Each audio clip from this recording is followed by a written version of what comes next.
Favara si è svolto un incontro con l'assessore regionale alle politiche agricole, forestali e pesca, Edi Bandiera, sul tema della tutela dei prodotti agricoli di eccellenza, scambi commerciali e della valorizzazione delle piccole e medie aziende agricole nell'ambito della nuova politica agricola comunitaria.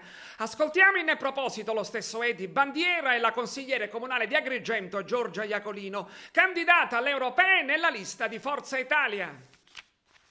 Una piacevole occasione quella di essere presente nell'Agrigentino assieme a Giorgia Iacolino, espressione importante e bella di questo territorio, occasione per incontrare tanti agricoltori, imprenditori, addetti ai lavori e confrontarci sui temi cogenti dell'agricoltura siciliana, ma anche e soprattutto, guardando all'elezione europea, ai prossimi appuntamenti, come non citare quello della prossima programmazione comunitaria, la politica agricola comunitaria che pesa nel bilancio dell'Unione Europea per il 38,5%. Tra pochi mesi i parlamentari europei prossimamente eletti saranno chiamati a compiere scelte strategiche per la Sicilia.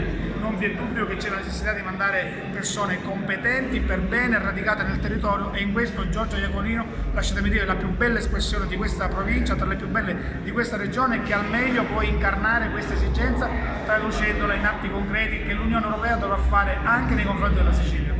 Oggi insieme all'assessore Bandiera, che ci onoriamo di ospitare, abbiamo visitato tante strutture che sono un fiore all'occhiello per il nostro territorio agrigentino. L'agricoltura è una potenzialità per il nostro territorio e noi dobbiamo saperla tutelare e valorizzare. E oggi siamo qui a Favara per avere un dibattito con giovani agricoltori, giovani imprenditori che vogliono utilizzare l'Unione Europea come una risorsa. Noi dobbiamo essere bravi a saper utilizzare tutti i fondi europei inerenti all'agricoltura e non solo.